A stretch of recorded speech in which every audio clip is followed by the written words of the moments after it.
नमस्कार, मैं हूं आपके साथ सोनिया चौहान। राम राम हरियाणा में आप सभी का स्वागत है। रुक करते हैं खबरों की ओर। यमुनानगर जगाधरी विधानसभा के प्रताप नगर ITI संस्थान में अंतर्राष्ट्रीय महिला दिवस के मौके पर लखपति दीदी महासम्मेलन का आयोजन किया गया, जिसमें हरियाणा के स्कूल शिक्षा मंत्री कंवरपाल गुर्जर ने मुख्य अतिथि के रूप में शिरकत की। और कंवरपाल गुर्जर ने सभी महिलाओं ने बता दें कि उन्होंने PM मोदी और CM मनोहर लाल का संबोधन सुना और साथ ही कार्यक्रम में महिलाओं का जोश देखते ही बन रहा था और सभी महिलाएं बीजेपी की जनहित की नीतियों पर बने गीतों पर खूब थिरके। वहीं स्कूल शिक्षा मंत्री ने इस मौके पर कहा कि महिलाओं के कल्याण के लिए मोदी मनोहर की जोड़ी ने बेमिसाल काम किया है। महिलाओं के लिए ऐसी अनेकों योजनाएं चलाई हैं जिससे महिला सशक्तिकरण को बढ़ावा मिला।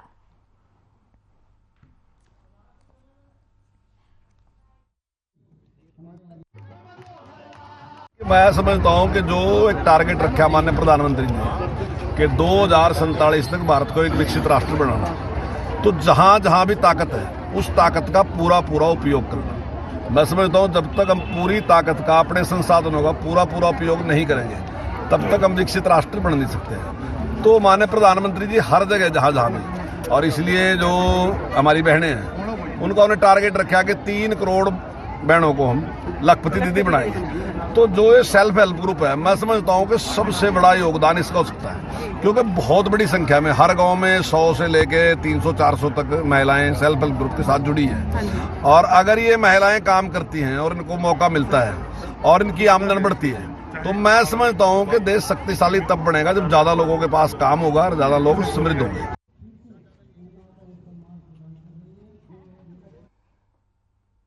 अंतर्राष्ट्रीय महिला दिवस महिलाओं के लिए खास रहा। देश में 85,000 स्थानों पर लखपति दीदी महासम्मेलन कार्यक्रम का आयोजन किया गया।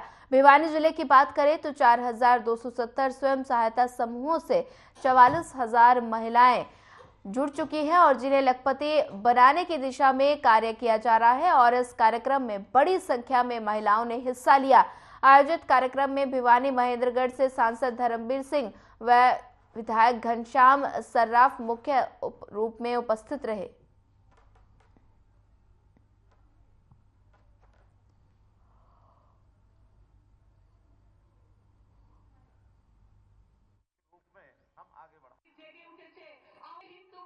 आज के दिन अंतर्राष्ट्रीय महिला दिवस है और इस उपलक्ष्य में सारे देश में हर डिस्ट्रिक्ट हेडक्वार्टर पर, सब डिवीजन हेडक्वार्टर पर भी, और माननीय प्रधानमंत्री जी बंगाल से डायरेक्ट लाइव हैं। आज वर्चुअल मीटिंग आपने देखी होगी।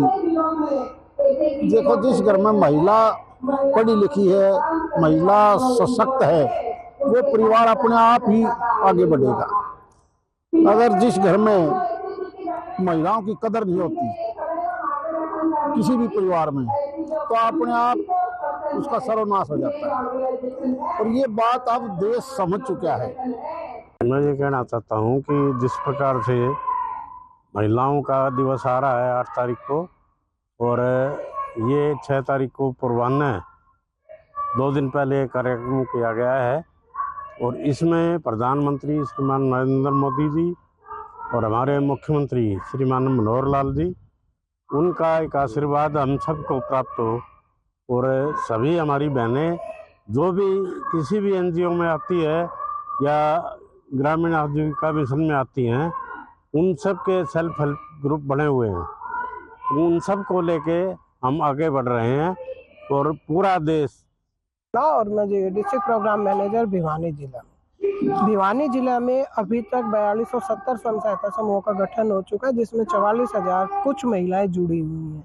और जिला में यह सफर सिर्फ एक ग्रुप से शुरू हुआ था और आज 44,000 महिलाओं का एक संगठन है और एक रूप, एक सोच के तहत वो काम करती है।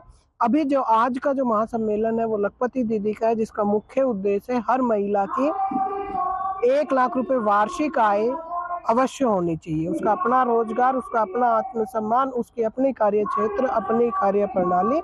मेरा नाम प्रेमलता है, गांव ढाणाला कंटोल है और हम समूह चलाते हैं। हमारे समूह का नाम जागृति है और हमारे गांव में 3 वीओ हैं जिन्हें ग्राम संगठन कहते हैं, और समूह के जरिए हमें बहुत आगे बढ़ने का मौका मिला है।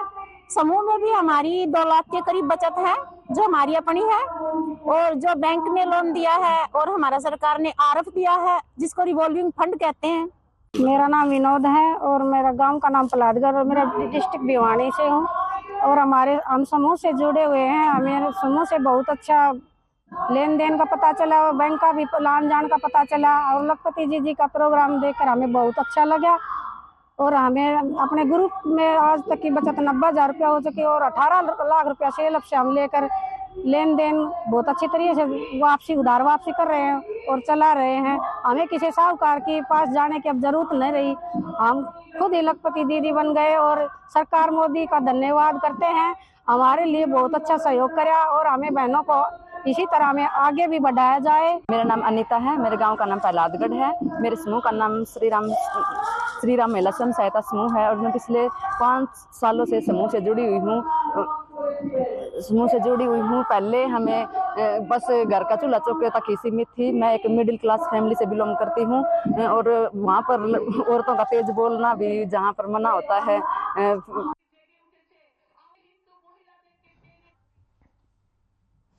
रादौर में आज लखपति दीदी महासम्मेलन का आयोजन किया गया। कार्यक्रम में बीजेपी ओबीसी मोर्चा के प्रदेशाध्यक्ष और पूर्व मंत्री खंडदेव कंबोज ने विशेष रूप से शिरकत की, और इस मौके पर पत्रकारों से बातचीत करते हुए पूर्व मंत्री ने कांग्रेस व इंडिया गठबंधन के नेताओं पर जमकर निशाना साधा। वहीं पत्रकारों से बातचीत में पूर्व मंत्री ने कहा कि भाजपा के कभी भी 15-15 लाख रुपए किसी के खाते में देने का वादा नहीं किया है। भाजपा ने हर वर्ग को मजबूत करने का वादा किया था, और सरकार लगातार इस दिशा में कार्य कर रही है। वहीं इंडिया गठबंधन के नेताओं द्वारा राम मंदिर व भगवान राम को लेकर की जा रही टिप्पणियों को लेकर उन्होंने कहा कि आगामी चुनाव से देश की जनता उन्हें इसका सबक सिखाएगी।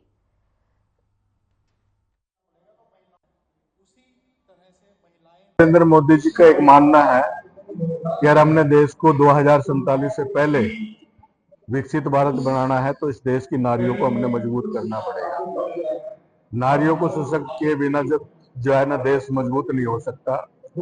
इसलिए उन्होंने आज नारियों के लिए कई प्रकार की जो योजनाएं बनाई है उनका सीधा संवाद जो है ना आज प्रधानमंत्री जी वो कलकत्ता से संदेश खाली, जहां एक महिला मुख्यमंत्री के प्रदेश में महिलाओं के साथ जिस प्रकार से यौन उत्पीड़न हुआ है, उनकी जमीनें छीनी गई है, उनके ऊपर अत्याचार हुआ है, वहां उनके जख्मों पर मरहम भी लगाने का काम करेंगे।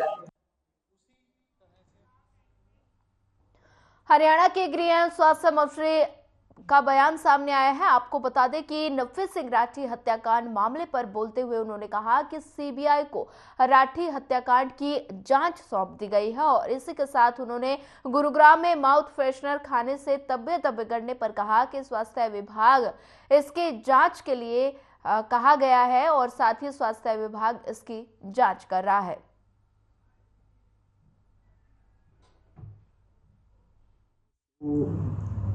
राठी हत्याकांड में हमारी पुलिस ने त्वरित कार्रवाई की है, और 2 आरोपियों को गिरफ्तार भी कर लिया है। लेकिन फिर भी क्योंकि मैंने सदन को आश्वासन दिया था कि हम केस सीबीआई को देंगे, हमने केस सीबीआई को ट्रांसफर कर दिया। सीबीआई की उनके जांच की मांग की आई थी, कोई परिजनों की मांग आई? नहीं, हमने भेजी। क्या वजह रही है? नहीं, मैंने हाउस में आश्वासन दिया था कि सीबीआई को देंगे। गांव पहाड़ी और नक्कीपुर के लोगों के पेयजल की आपूर्ति के लिए सरकार जल कल बनाने की तैयारी कर रही है, और 8.5 करोड़ की लागत से निर्माण कार्य करवाया जा रहा है। और कृषि मंत्री जेपी दलाल मुख्य अतिथि के रूप में उपस्थित रहे, और नारियल तोड़कर निर्माण कार्य का शुभारंभ किया गया। कार्यक्रम के दौरान उन्होंने कहा कि पहाड़ी और नक्कीपुर के लोगों को 70 लीटर प्रति व्यक्ति प्रतिदिन स्वास्थ्य पेयजल मिलेगा, और जहां हर घर के पाइपलाइन के जरिए स्वच्छ पेयजल की आपूर्ति हो सकेगी।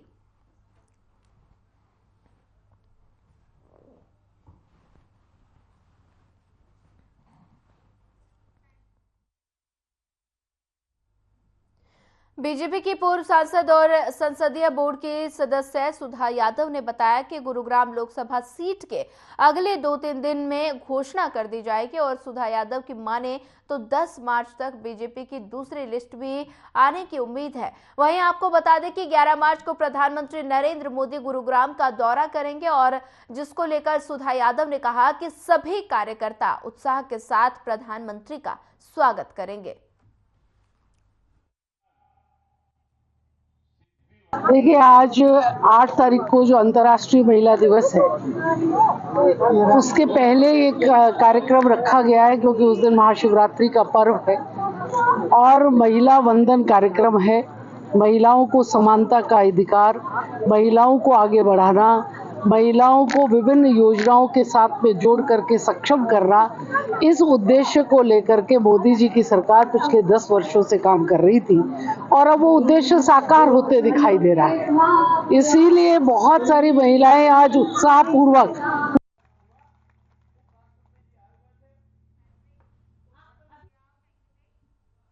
चलिए फिलहाल वक्त तो चला एक छोटे से ब्रेक का। ब्रेक के बाद जल्द हाजिर होंगे।